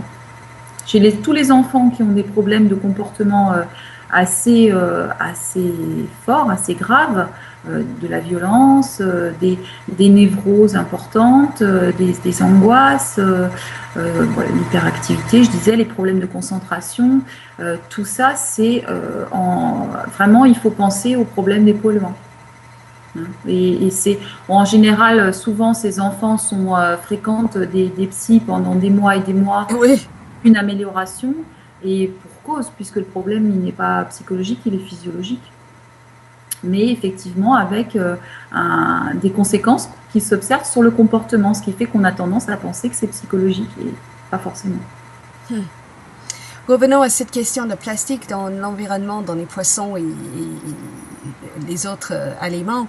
On me pose des questions souvent. Pourquoi on a l'impression de voir de plus en plus de freins de langue Moi, je savais par les livres que j'avais lus il y a longtemps que les récepteurs d'estrogène dans nos corps humains prennent le plastique pour de l'estrogène. On ne sait pas pourquoi, parce qu'ils n'ont pas du tout la même forme.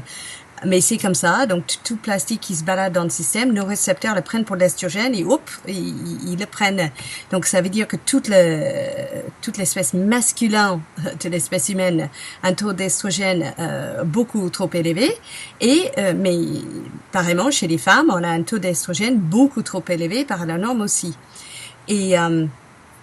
Mais dans le livre que j'avais lu qui expliquait tout ça, il parle pas évidemment des freins de langue.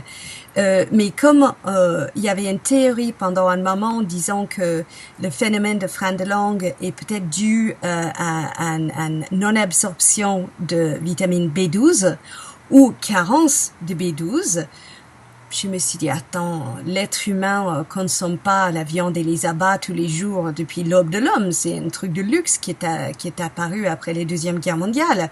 Autrefois, on mangeait des légumineuses 3 fois par semaine.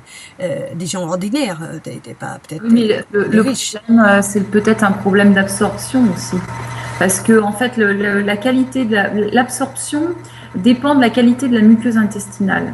De nos jours, la muqueuse intestinale des gens est très très agressée. Peu de gens ont une muqueuse intestinale qui est intègre et qui est capable d'absorber correctement toutes les vitamines et d'une manière générale les micronutriments. On sait par exemple que les autistes manquent de B12, mais on sait que c'est inutile de leur donner par voie orale puisque ça n'a aucun résultat, ils ne l'absorbent pas puisqu'ils ont tout simplement des entérocytes qui sont trop détruits pour pouvoir absorber cette vitamine. Donc, on est obligé de leur donner par injection. Et là, ça marche très, très bien. Voilà. Donc, voilà où on en est rendu à l'heure actuelle. Donc, effectivement, c'est possible que... moi, ce que je sais des freins de langue, c'est que normalement, ils devraient se résorber pendant la grossesse et que chez certains enfants, ils ne se résorbent pas. Effectivement, on peut se poser la question de la raison de cette non-résorption des freins de langue. Et c'est tout à fait possible, c'est même vraisemblable, que ça provienne quelque part d'un dysfonctionnement qui peut être tout à fait alimenté par des insuffisances ou des carences. Ça ne semble pas impossible du tout, on ne peut pas savoir. Alors, souvent on voit beaucoup de problèmes de frein de langue, moi j'en ai vu beaucoup, chez des enfants intoxiqués aux métaux lourds aussi. Donc, des enfants intoxiqués au mercure, au plomb, au cadmium, à l'aluminium, etc. Comment ça se fait ? Je ne sais pas. Alors, est-ce que c'est une coïncidence ? Est-ce que c'est moi qui ai regardé plus dans cette direction-là parce que ça nous a concernés aussi ? Je ne sais pas. Mais effectivement, on peut se poser la question, soit des insuffisances, soit des polluants dans la non-résorption, l'effet comme cause de non-résorption de ces freins. Ce n'est pas impossible du tout. En réalité, cette non-résorption du frein, c'est une micro-malformation. Oui.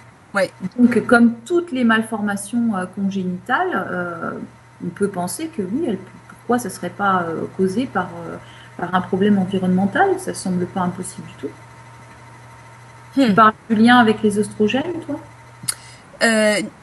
Non, pas particulièrement, mais je pensais qu'est-ce qui est de nouveau ? Qu'est-ce qui est nouveau chez l'espèce humaine qui n'existait pas? Enfin, les phrénotomies, on sait que ça a été pratiqué au moins depuis l'époque de Moïse, parce que Moïse en parle dans l'Ancien Testament. Il dit « Je suis lourde de langue et lente de parole ».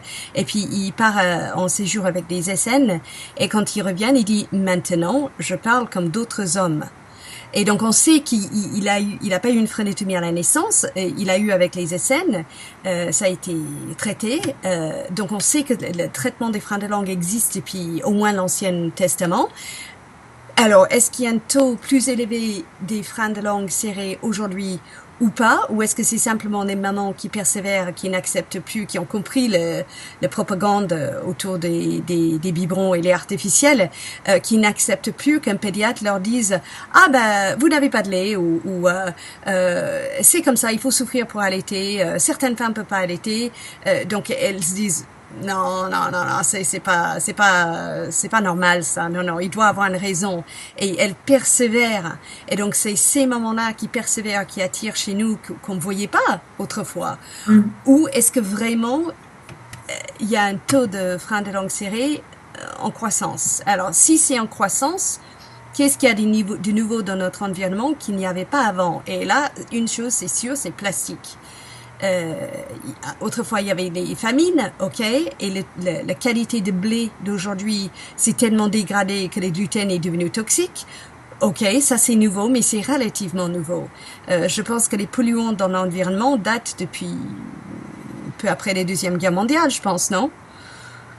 Bah, une chose est sûre, en tout cas, on a toujours eu des métaux toxiques, de toute façon, dans l'environnement, hein.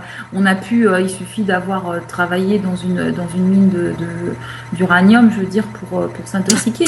Donc, voilà, et c'est quand même des produits naturels, donc ils ont toujours été là, mais clairement, il y a une multiplication qui est telle que les problèmes se multiplient.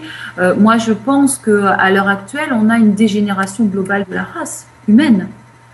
Donc les freins de langue, c'est jamais qu'un des aspects. Voilà, la race humaine est en train de voir ses systèmes hormonaux, comment dire, se développer moins, et on a de plus en plus des systèmes nerveux dominants. Et donc les êtres humains d'aujourd'hui ne sont pas les mêmes que ceux d'il y a quelques générations. Et c'est normal, puisqu'on n'utilise pas notre corps de la même façon. On a un travail qui est souvent plus intellectuel que physique, alors qu'avant, c'était exactement l'inverse. Donc, c'est clair que de toute façon, c'est comme les organes, c'est comme les muscles. Selon la façon dont on les mobilise, ils vont avoir un développement différent. Une personne qui n'utilise pas ses muscles... Donc, on a été coupé, désolé. Est-ce que tu peux finir reprendre ce que tu étais en train de dire? Oui, simplement que notre mode de vie a changé de manière vraiment majeure depuis un siècle, on peut dire. Et un siècle à l'histoire de l'humanité, à l'échelle de l'histoire de l'humanité, c'est rien du tout, c'est quelques secondes. Hein. Et donc ce changement entraîne évidemment une modification de notre structure corporelle. Et puis bon, à laquelle la pollution goûte, évidemment. Donc voilà, beaucoup de choses effectivement évoluent. Moi, j'avais un prof de naturo qui a observé les iris. Dans l'iris, donc la partie colorée de l'œil, on voit à peu près, on a une carte en grosso modo du corps en entier. Donc on voit à peu près, on voit à quel point le corps est encrassé, on voit sa résistance, on voit éventuellement quels sont les organes touchés. Enfin, on voit beaucoup de choses. Et lui, il disait, après 35 années d'observation d'iris, il disait il y a une dizaine d'années, quand j'étais à l'école de naturo, il disait aujourd'hui, les iris, je ne vois plus d'iris comme je voyais il y a 35 ans. Ça n'existe plus. Des iris de la qualité de celles qu'on trouvait, enfin la qualité qu'on trouvait il y a 30 ans, il y a 40, enfin maintenant ça fait 40-50 ans. Il dit, si on voit encore chez quelques vieux une très très belle qualité d'iris, mais les enfants qui naissent actuellement n'ont plus cette qualité d'iris-là. C'est terminé. Et là, on parle de la trame de l'iris. Donc, c'est extrêmement important. La trame, c'est la vitalité de base, c'est la longévité de la personne, c'est la puissance de sa batterie. Donc, voilà. Et les spécialistes pensent, même sont absolument convaincus, qu'on va assister bientôt à une diminution de l'espérance de vie. Il faut savoir qu'il y a un chiffre qui est beaucoup plus intéressant que l'espérance de vie, c'est le chiffre de l'espérance de vie sans je ne sais plus le terme employé, je crois que c'est sans handicap, je ne sais plus, c'est pas ça le terme employé, mais l'idée c'est jusqu'à quel âge peut-on espérer vivre sans être invalide, voilà, sans invalidité. Et bien ce chiffre n'arrête pas de diminuer. Hein. Donc, la durée de vie augmente, mais ce chiffre diminue. Donc, on voit bien clairement qu'on arrive à prolonger la durée de vie avec nos technologies, nos médicaments, mais que c'est aux dépens de la qualité de la vie. Est-ce que les cancers, apparemment, il y a 1 sur 3 Français qui auront un cancer avant l'âge de 60 ans. À ton avis, c'est lié aux polluants dans l'environnement ou pas? Alors, chaque maladie est la conséquence comment dire, la conséquence le résultat d'un contexte entier qui lui-même est modulé par un tas de facteurs. Donc, il faut toujours voir les choses comme un ensemble complexe. Mais cela dit, il y a une étude récente qui est apparue qui dit que si la carence en vitamine D n'existait pas sur Terre, si tout le monde avait suffisamment de vitamine D, on aurait probablement 30% de cancers en moins. C'est absolument gigantesque comme chiffre, hein, et on peut se poser la question de la fiabilité de cette étude, mais enfin, si l'étude annonce un chiffre aussi énorme, on peut supposer qu'au moins une partie, et on sait que la vitamine D a un rôle extrêmement protecteur dans le cancer, dans les maladies cardiovasculaires, dans la dépression, dans l'autisme, dans l'asthme, dans la sclérose en plaques, dans le psoriasis, dans le diabète de type 1, etc., etc. Donc, et on sait aussi que tous ces polluants augmentent nos besoins en micronutriments. Donc, c'est un peu le serpent qui se mord la queue, c'est une interaction entre les polluants d'un côté et les insuffisances de l'autre. D'un côté, on a des besoins qui sont augmentés et d'un autre côté, on a une qualité nutritionnelle qui, elle, diminue. Ok. Donc, voilà. Donc, complément alimentaire essentiel, à condition qu'il vienne des sources naturelles et pas synthétisées.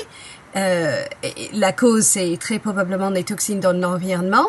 Et vitamine D, c'est vrai que j'entends même beaucoup de professionnels de santé qui parlent beaucoup de carence en vitamine D et magnésium. Donc apparemment, cette étude a été largement publiée. Aujourd'hui, qu'effectivement, à peu près 3/4 de la population sont carencés en vitamine D. Ah oui. Et presque le même pourcentage en magnésium. Oui, c'est très très important. Alors après, carencés, non, en englobant les insuffisances. Voilà, en englobant les carences qui sont vraiment des manques très profonds, graves, et les insuffisances qui sont quand on a un taux qui n'est pas tout à fait satisfaisant. Pas optimal. Voilà. Ok. Et comment savoir si on a ces carences ou pas? Alors ça, c'est tout un problème parce qu'il est assez coûteux et difficile de détecter ça. Par exemple, quand on fait des examens de sang, on se heurte à un problème, c'est que le sang essaye toujours de maintenir une homéostasie. Donc, si le sang ne peut pas se déséquilibrer pour beaucoup de substances, le corps va puiser dans les réserves pour maintenir l'équilibre au niveau sanguin. Donc, le sang ne va pas toujours refléter la situation exacte. Donc, c'est beaucoup plus intéressant d'aller voir en profondeur dans les tissus. Il y a maintenant des appareils qui permettent de le faire, notamment qui sont issus de la recherche aérospatiale en résonance magnétique, mais ces appareils ne sont pas du tout utilisés ou sont utilisés par quelques praticiens de santé alternatifs. Mais, Comment s'appellent ces appareils? Alors, par exemple, là, je suis en train de tester un appareil dont je pense qu'il est très intéressant. Il s'appelle l'Oligoscan, mais il n'est pas le seul dans son domaine. Hein. Il y a d'autres sociétés qui font d'autres laboratoires qui font des matériels un peu similaires. Et donc, c'est un appareil qui permet de mesurer instantanément tout le statut dans tous les minéraux du corps au niveau tissulaire. Donc, instantanément, on sait si la personne manque de magnésium, de phosphore, de calcium, d'iode. Ah ouais. Donc, c'est extrêmement intéressant. Et comme on a tous les minéraux, on a également les minéraux toxiques. Donc, ça permet aussi d'évaluer le degré d'intoxication à l'aluminium, au plomb, au mercure, au cadmium, etc. Ok. Parce qu'il paraît qu'on ne peut pas voir le taux de mercure dans le sang si on fait une prise de sang. Non, puisque le mercure se stocke dans les tissus. Dans le sang, il ne fait que passer. Donc, et c'est pareil si on fait une analyse d'urine. Les gens qui ont vraiment un problème, ce sont ceux qui n'éliminent pas le mercure. Parce qu'après, les capacités d'élimination de la personne aussi sont très différentes selon les gens. Donc, si la personne a un vrai problème avec le mercure, donc si elle ne l'élimine pas, on ne va rien trouver dans ses urines et on va lui dire « vous n'avez rien ». Alors, en général, quand on trouve absolument rien dans les urines, c'est plutôt suspect. Ah oui. Et oui, il faut être logique, vu l'environnement dans lequel on vit. Ok, donc c'est... On trouve un petit peu quand même. Ok, c'est normal de trouver un petit peu. Mais nos corps... Normal, c'est devenu normal, disons. Ouais. À l'être, voilà. Ouais. C'est-à-dire, si la personne élimine normalement, oui, on trouve du mercure dans ses urines. Si son élimination est bloquée, on n'en trouve pas. Et c'est le cas très souvent, puisque les métaux lourds ont quand même une grosse affinité pour les reins, ils bloquent énormément les reins. Donc très souvent, l'élimination est bloquée, enfin très souvent. Françoise Cambérac, dans son livre sur l'intoxication des métaux lourds, elle a trouvé qu'il y a un gène qu'on retrouve chez les personnes qui éliminent pas. Voilà. Et donc, elle dit que c'est à peu près un quart de la population. Ah. Moi, personnellement, en naturo, je regarde tout simplement quelque chose de simple, la couleur des urines. Quand on a un enfant qui a des urines très très pâles depuis le départ, et en plus de ça, s'il boit que de l'eau et qu'il mange que du concombre, ça peut se comprendre. Mais s'il a une alimentation un peu dense et voilà, selon son alimentation, voilà, on se dit, il y a un truc qui cloche. C'est pas très normal d'avoir des urines parfaitement transparentes vu ce qu'il mange. Et de toute façon, même en s'alimentant de manière optimale, tout en admettant qu'on sache ce que c'est que s'alimenter de manière optimale. Mais bon, disons en se rapprochant d'une alimentation saine, on doit de toute façon avoir des urines qui sont jaune citron. Si on a des urines qui sont très claires, c'est que les reins ne fonctionnent pas complètement. Donc, et c'est vrai que moi, de mon expérience, on arrive en général à refaire fonctionner les reins quand on fait sortir les métaux lourds du corps. Alors, il existe tout un tas de techniques pour le faire. C'est un travail extrêmement long et difficile parce que c'est pas un toxique comme les autres. C'est un toxique qui a la capacité de bloquer les systèmes enzymatiques. Alors, chaque toxique a ses spécificités. Tu disais tout à l'heure, le plastique bloque les récepteurs hormonaux. Les métaux lourds, les métaux toxiques bloquent les systèmes enzymatiques. Donc, ils vont bloquer l'élimination des déchets. Donc, du coup, tous les autres toxiques de l'environnement vont se retrouver du même coup bloqués aussi dans l'organisme. Peut-être pas à 100%, mais enfin en grande partie. Donc ça va créer vraiment un climat très très favorable à l'intoxication par tous les polluants qui passent.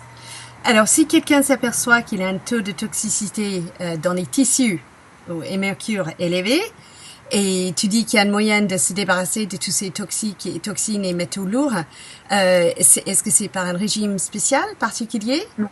Régime, bon, c'est vrai que clairement, si on a un régime hypotoxique, ça va aider. On sait par exemple que l'éviction, alors quand on est intoxiqué aux métaux toxiques, c'est vrai qu'il faut absolument éviter les produits laitiers qui sont extrêmement inflammatoires parce que les métaux toxiques eux-mêmes créent un milieu oxydé, acidifié et inflammatoire. Donc c'est clair que plus on en rajoute, et pire ça va être. Donc, on va avoir grand intérêt même à surveiller son alimentation. Maintenant, dire que cette alimentation hypotoxique va permettre l'élimination, c'est un peu vrai, mais ça va être clairement tout à fait insuffisant. Ok. Voilà. Donc, c'est quoi la méthode pour se vider de ces il existe des remèdes naturels qui permettent de le faire. Moi, j'ai pas adopté la chlorelle parce que c'est quelque chose que je trouve difficile à supporter pour l'organisme. Chlorelle. Oui, la chlorelle est connue pour capter les métaux toxiques. Et c'est vrai, c'est une réalité. Mais c'est la membrane de la chlorelle, en fait, qui capte les métaux toxiques. Donc, il faut manger la plante entière, c'est ça? En fait, ça se voit en cachet. Voilà, c'est des algues. C'est des algues. Mais cette membrane est assez difficile à supporter pour le système intestinal. Donc, elle est connue pour ça, mais moi, j'ai jamais utilisé ce produit-là. Okay. Après, il y a plusieurs, il y a énormément de voies possibles. Chacun a fait sa cuisine. Ok, donc c'est quand même par voie orale qu'on peut éliminer. Voilà, c'est quand même par voie orale. Ok, utilisant les systèmes digestifs. Voilà, par le système rénal, mais aussi par le système digestif. Et en général, ça consiste à consommer des algues différentes, des antioxydants, donc de la vitamine C, L'acide alpha-lipoïque, je me méfie parce que il vaut mieux, a priori, on peut le faire, mais une fois que le corps est nettoyé, parce que sinon il risque d'aller au cerveau après s'être chargé de métaux lourds, donc ça semble un petit peu dangereux. Voilà. Ouais. Des choses comme ça, c'est tout un. Il y a énormément de choses à dire hein, sur ce sujet-là. Ok. Mais voilà, ou sinon il y a les champignons qui jouent sur. Il y a les champignons. Ouais, Oui, j'avais lu, ouais. Ils s'absorbent et ouais. ils sont utilisés dans la recherche anti-Alzheimer's et pour le cancer. Oui, oui, Super. c'est intéressant.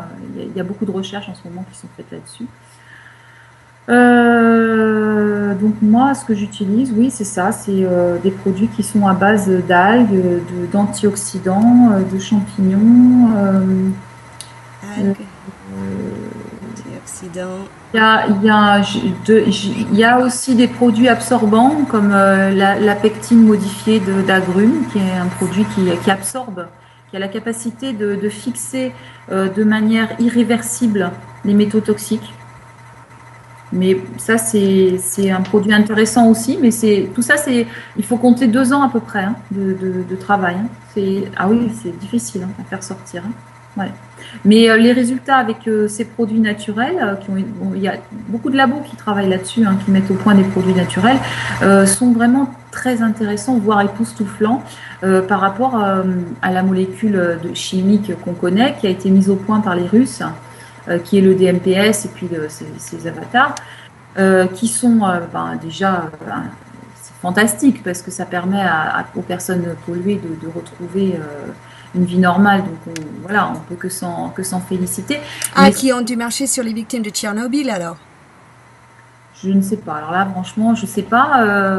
Je sais que c'est utilisé beaucoup en Allemagne, que la sécurité sociale allemande rembourse le traitement de nettoyage qu'on appelle chélation des métaux toxiques. Oui. Alors qu'en France, l'intoxication aux métaux toxiques n'est pas reconnue. L'intoxication chronique n'est pas reconnue. Une exposition ponctuelle avec une intoxication aiguë va pouvoir être détectée puisque on va trouver encore en circulation dans le sang des métaux, mais une intoxication chronique avec une accumulation dans les tissus n'est pas diagnostiquée et ne sera pas reconnue. Alors qu'en Allemagne, on reconnaît ces intoxications maintenant comme étant un fait dans la population. Et la chélation se fait avec cette molécule chimique qui a été mise au point par les Russes et elle est remboursée intégralement par la sécurité sociale. Voilà. C'est peut-être reconnu en Allemagne parce que le nuage de radiation après Tchernobyl est arrivé au-dessus d'Allemagne et tous les autres pays d'Europe, mais c'est arrêté à la frontière française. Tu te rappelles à l'époque? C'est la même logique, oui, c'est la même logique. Oui, c'est la même logique. C'est clair que financièrement, ça coûte moins cher de dire que ça n'existe pas que de rembourser les traitements. Absolument. Encore que, c'est pas sûr quand même, parce qu'en réalité, le problème, c'est que les métaux toxiques engendrent énormément de problèmes de santé, et qu'on va dépenser un argent monstrueux à essayer de les résoudre sans gros résultats, puisque de toute façon, tant qu'on s'attaque pas à la cause, on résout rien. Et finalement, je suis pas si sûre que ça qu'on fait des économies. Hein. C'est pas certain. Ouais, non, traiter les symptômes et garder en vie les gens qui vivent une qualité de vie horrible, voilà. n'économise pas beaucoup, non. Non, je pense que c'est sur le plan économique, c'est ridicule. Enfin, c'est un concept qui devrait pas exister. Ouais, c'est clair que ça vaut pas le coup, ça. Très probablement, c'est pas rentable. On tient debout pour l'instant, ok, et ça fonctionne comme ça, ok. Est-ce qu'il y a des aliments qui doivent être évités par une mère Calette? Je pense qu'on en a parlé tout à l'heure. Hein, en fait, c'est les aliments que tout le monde devrait éviter. Hein, ok, les laitages, gluten, voilà. Tout ce qui est alimentation préparée, pré-cuite, tout ce qui contient des ajouts synthétiques. Okay. Tous les additifs alimentaires et puis ce qui a été préparé, je disais tout à l'heure, dans les contenants en plastique et en aluminium. Donc, ouais, plastique et le four à micro-ondes, enfin tout ce qu'on sait qui est toxique. Hein, Alors, ces histoires qu'on reçoit occasionnellement encore, ma mère ou ma grand-mère m'avait dit que je dois pas manger du chou, ma mère ou ma grand-mère m'a dit que je dois pas manger du brocoli, tout ça, ça ne tient pas debout alors. Après, chaque maman peut faire elle-même ses observations, hein. Mm. Je pense que c'est ce qu'il y a de mieux. Il ne faut pas être dogmatique, hein. Moi, j'ai toujours mangé du chou sans problème. J'ai pas autant pour les produits laitiers. Clairement, la consommation faisait une différence sur le comportement de mes enfants. Ça, c'était vraiment on ne peut plus net. Ah ouais. Ah bah oui, grâce à l'éviction des produits laitiers, avec ma première, je suis passée avec plus de 15 réveils nocturnes à 7, quoi. Donc on n'avait pas tout Vacances. résolu encore, parce qu'on a travaillé la question encore après derrière, mais enfin on avait déjà fait un grand pas. Alors que le chou, j'ai pas vraiment noté Ok. aucune réaction. Maintenant peut-être que dans certaines circonstances, ça peut, je sais pas. Chacun ne Ouais. doit pas. C'est ça. Une maman m'avait appelé en urgence il y a très longtemps, il y a une dizaine d'années. Elle m'a dit au secours, mon bébé pleure et il hurle de douleur et je pense que c'est parce que j'ai mangé du chocolat et du thé. Et je dis ah bon, waouh, il y a aucune littérature sur le chocolat et du thé, mais est-ce que toi tu as une réaction avec du chocolat et du thé? Elle dit oui. Et je dis ah, et t'en as mangé? Elle dit oui. Alors, Je dis, bah, oui, je voir ce qu'on pense. appelle chocolat, parce que normalement du chocolat, ça devrait être du beurre de cacao Ouais, avec du, du sucre, et puis c'est tout. Et en fait, quand on regarde la composition des chocolats qui sont vendus actuellement, même dans les grandes marques, hein, on a une vingtaine de composantes différentes. Donc récemment, là, c'était les cloches. Mon mari avait acheté du chocolat pour les enfants. Et donc, il avait acheté du chocolat Suchard, qui est quand même une marque qui se veut tout à fait correcte. Hein. C'est pas le leader price dont on ne sait pas d'où il vient, etc. Je regarde le premier ingrédient, je vois graisse végétale. Je dis bon, d'accord. Je regarde le deuxième ingrédient, je vois sucre. Et non, sirop de glucose. Donc, voilà.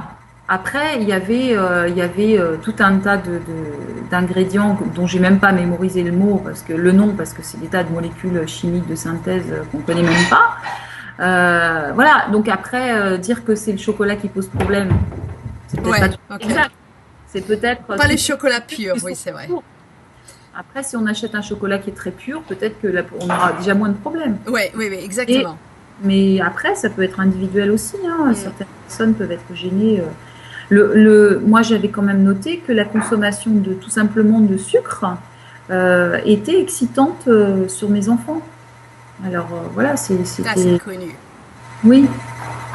Et j'avais une autre maman qui disait que elle adorait la mangue et elle avait mangé une mangue mais il se fait qu'elle allaitait son bébé nouveau-né exclusivement à cette époque et le bébé hurlait de douleur. Apparemment il avait hémorragie et elle a dit je crois que c'est la mangue que j'ai mangée. J'avais oublié que j'ai la même réaction quand je mange une mangue. Donc elle souffrait de ballonnement. Ouais. Elle souffrait de ballonnement et hémorragie terrible et son bébé en même temps, le pauvre.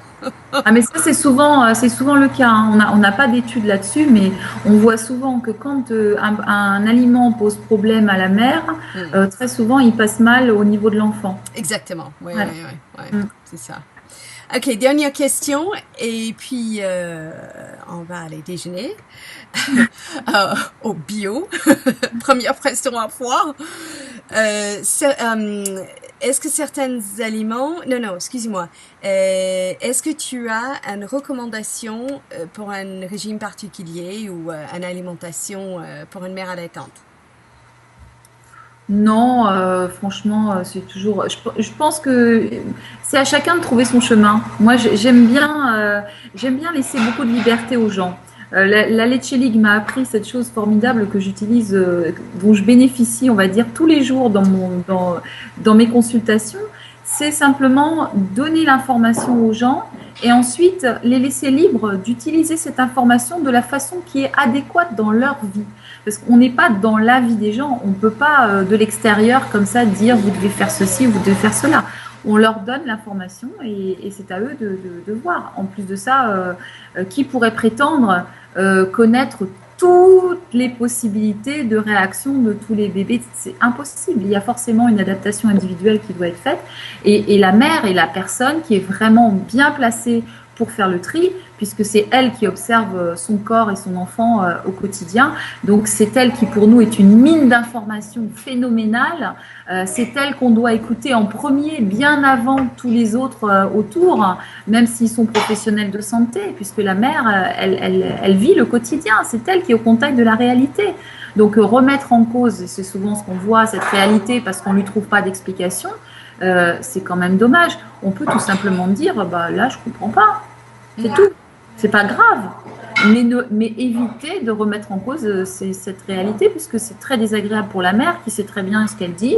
Elle est pas, c'est pas une illuminée, quelqu'un qui invente. Non, c'est désagréable pour les gens de ne pas être sérieux comme ça. Ils savent ce qu'ils vivent. Il faut leur faire confiance.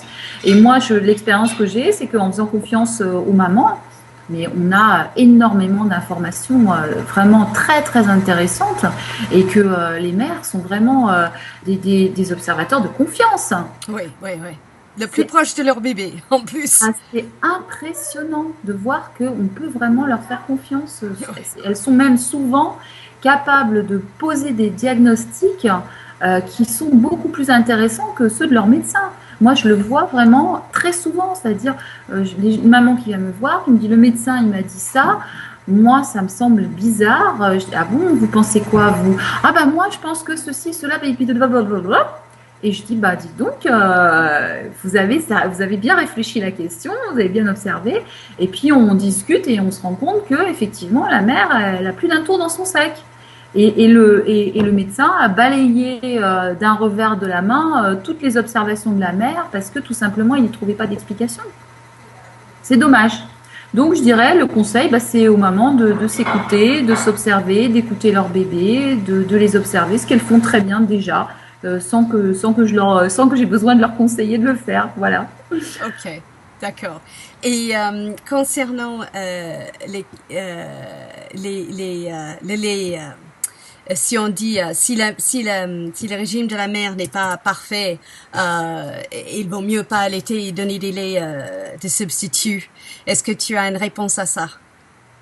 Il faudrait peut-être qu'on arrête de dire des choses aussi stupides.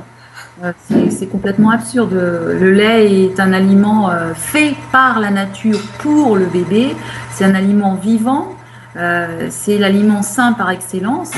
On sait quand même que quelle que soit l'alimentation de la mère, sa composition reste infiniment supérieure à celle du lait artificiel.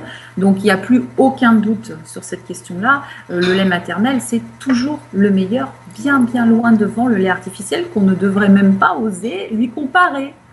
Voilà. Je suis d'accord. Parfait. Ok, merci beaucoup pour tout ce temps passé avec moi, avec nous. Je te remercie beaucoup. C'est très sympa. Merci. Et puis, j'espère encore un autre jour, de nouveau. D'accord. Au revoir, Charlotte. Au revoir. Merci.